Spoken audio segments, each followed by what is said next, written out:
फातिमा की रानी माँ, प्रभु यीशु की माँ, आसरा तू ही है माँ।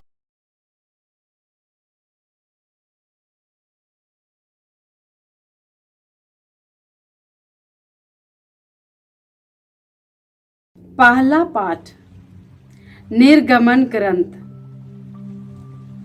अध्याय 34 पद संख्याएं 29 से 35 तक। जब मूसा नियम की दोनों पाटियां हाथ में लिए पर्वत से उतरा तो उससे यह पता नहीं था कि ईश्वर से बातें करने के फलस्वरूप उसका मुखमंडल देदीप्यमान है।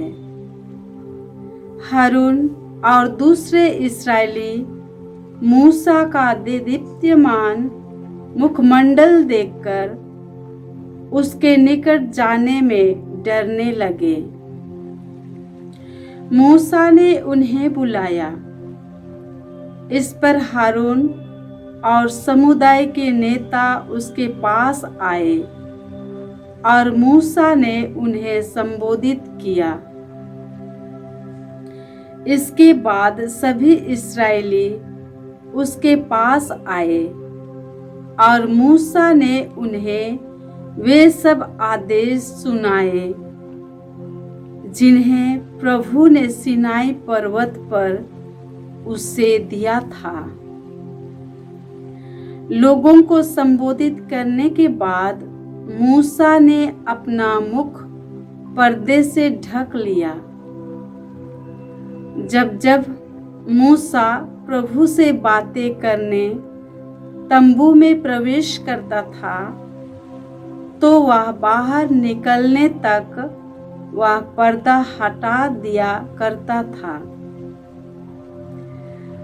बाहर निकलने के बाद जब वह ईश्वर से मिले आदेश इस्राएलियों को सुनाता था तो इस्राएली मूसा का देदीप्यमान मुखमंडल देखा करते थे। इसके बाद प्रभु से बातें करने के लिए तंबू में प्रवेश करने के समय तक मूसा फिर अपना मुख पर्दे से ढक लिया करता था। प्रभु की वाणी। ईश्वर को धन्यवाद। वचन अनुवाक्य। हे हमारे प्रभु ईश्वर, तू पवित्र है। हे हमारे प्रभु ईश्वर, तू पवित्र है। हमारे प्रभु ईश्वर को धन्य कहो, उसके पांवदान सियोन को दंडवत करो, वह पवित्र है। अनुवाक्य। हे हमारे प्रभु ईश्वर, तू पवित्र है। हे हमारे प्रभु ईश्वर, तू पवित्र है। हारून और मूसा उसके पुरोहित थे। सामुएल उसकी उपासना करता था। उन्होंने प्रभु को पुकारा और उसने हारून और मूसा उसके पुरोहित थे। सामुएल उसकी उपासना करता था। उन्होंने प्रभु को पुकारा और उसने उनकी सुनी। अनुवाक्य। हे हमारे प्रभु ईश्वर, तू पवित्र है। हे हमारे प्रभु ईश्वर, तू पवित्र है। उसने बादल के खंभे में से उनसे बातें की। उन्होंने उसकी आज्ञाओं तथा उसकी संहिता का पालन किया। अनुवाक्य। हे हमारे प्रभु ईश्वर, तू पवित्र है। हे हमारे प्रभु ईश्वर, तू पवित्र है। हमारे प्रभु ईश्वर को धन्य कहो, उसके पवित्र पर्वत को दंडवत करो। हमारा प्रभु ईश्वर पवित्र है। अनुवाक्य। हे हमारे प्रभु ईश्वर, तू पवित्र है। हे हमारे प्रभु ईश्वर, तू पवित्र है। जय घोष। हालेलुया। प्रभु कहते हैं, मैंने तुम्हें मित्र कहा है, क्योंकि मैंने अपने पिता से जो कुछ सुना है वह सब तुम्हें बता दिया है। हालेलुया। प्रभु आप लोगों के साथ हो और आपकी आत्मा के साथ। संत मत्ती के अनुसार प्रभु यीशु ख्रिस्त का पवित्र सुसमाचार। हे प्रभु तेरी महिमा हो।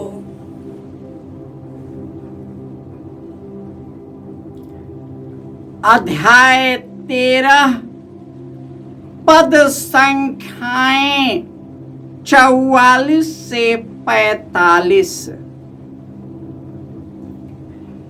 यीशु ने लोगों से यह कहा, स्वर्ग का राज्य खेत में छिपे हुए खजाने के सदृश है, जिसे कोई मनुष्य पाता है और दोबारा छिपा देता है। तब वह उमंग में जाता है और सब कुछ बेचकर उस खेत को खरीद लेता है। फिर स्वर्ग का राज्य उत्तम मोती खोजने वाले व्यापारी के सदृश है। एक बहुमूल्य मोती मिल जाने पर वह जाता है और वह सब कुछ बेचकर उस मोती को मोल लेता है। यह प्रभु का सुसमाचार है।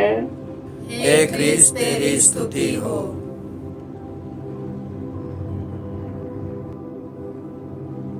ख्रिस्त में प्यारे भाइयों और बहनों, हमारा ईश्वर न्यायप्रिय, दयालु और करुणामय ईश्वर है।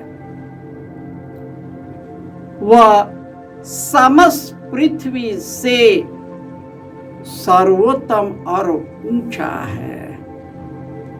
वह पवित्र है और जिस गढ़ों में वह निवास करता है वह सुरक्षित है।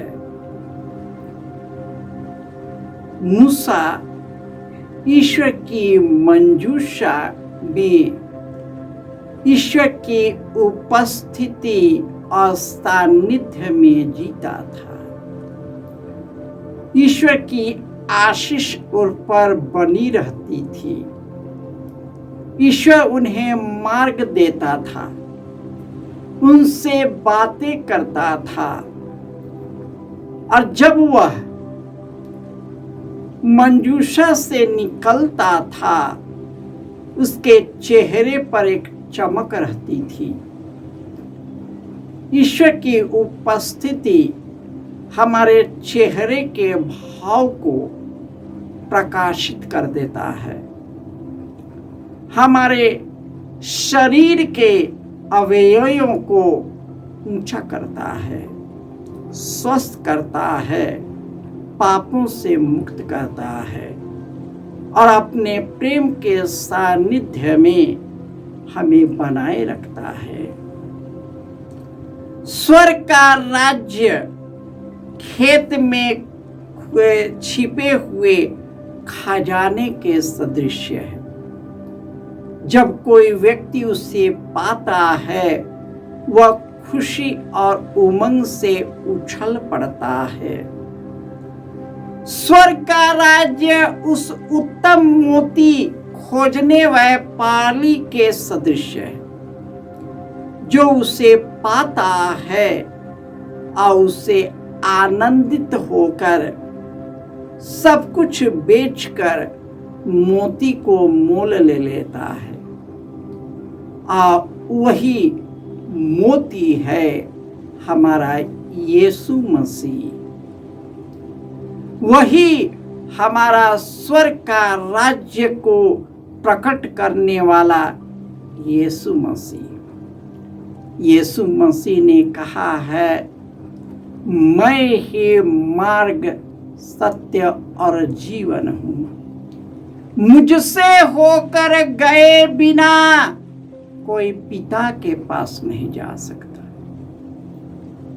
यह तो सचमुच में है कि कोई भी व्यक्ति अपने हृदय की आत्मा से अपने धर्मों के अनुसार ईश्वर को मानता है, परंतु यीशु कहता है, कोई भी धर्मावलंबी यदि मुझ पर विश्वास करता है उसे अनंत जीवन प्राप्त है। हमारे केंद्र में आने वाले अधिकांश संख्या में अन्य धर्मावलंबियों के लोग आते हैं और वे सभी ईश्वर के और यीशु के वचन को सुनकर उनका हृदय ईश्वर की ओर उन्मुख हो जाता है।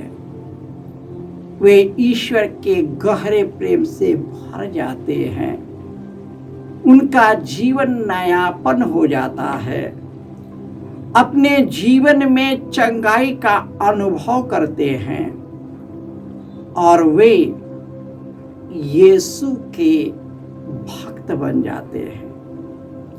जो कोई व्यक्ति उनके पास आता है उसे अनंत जीवन प्राप्त है।